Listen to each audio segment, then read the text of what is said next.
If Senate Democrats were half as concerned about American jobs as they were about saving their own jobs this November, there'd be almost no limit to what we could accomplish. Yet rather than work with us to get anything serious accomplished for our constituents, we see the Majority Leader once again bowing to the whims of his campaign consultants, and the Senate becoming little more than a campaign studio this week. Well, the Majority Leader can spend all of his time fighting for the consultant class if he wants, but that won't stop Republicans from offering common sense, job-saving ideas that really both sides should be able to support. For example, the senior senator from Utah will offer an amendment that would repeal a Democratic tax that helped push manufacturing overseas and could kill as many as 165,000 American jobs. It's a measure that would likely pass if the Majority Leader would only allow a vote. I know that some of our friends on the other side plan to offer amendments too. The question is, will those senators join us to demand that their amendments be considered too? Or will they allow the Majority Leader to just shut down the legislative process one more time, silencing their constituents? I hope they'll make the right decision here.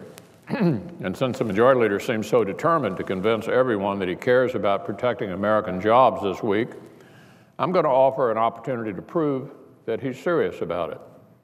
He can do it by allowing a vote, or even voting himself, for an amendment of mine called the Saving Coal Jobs Act. He's already blocked this bill once before, but I'll give him a chance to reconsider. Everyone knows the administration's war on coal jobs is little more than an elitist crusade that threatens to undermine Kentucky's traditionally low utility rates, splinter our manufacturing base, and ship well-paying jobs overseas. My amendment seeks to push back against this war on coal, this war on ordinary American livelihoods, and it seeks to help protect the administration's targets too. Kentucky coal families who want little more than to put food on the table and give their children a better life. It's really not too much to ask. So the Majority Leader has a choice.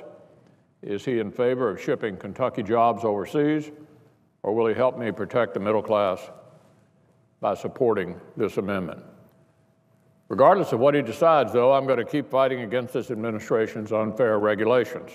Yesterday, the EPA administrator came to Capitol Hill to defend the administration's extreme proposed energy regulations.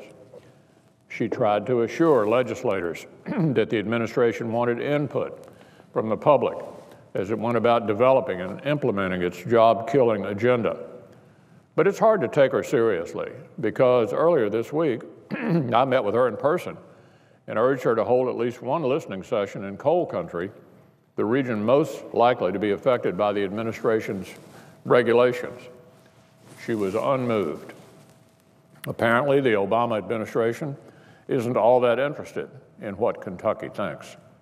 Well, if Washington officials won't come to Kentucky, then Kentuckians will come to Washington.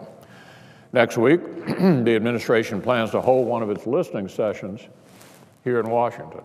I plan to testify, and so do several of my constituents. Even though they'll have to travel hundreds of miles to get here, these Kentuckians will make Washington understand that they are more than just some statistic. They're our neighbors. They're moms and dads. And they refuse to be collateral damage in some elitist war dreamed up in a bureaucratic boardroom here in Washington.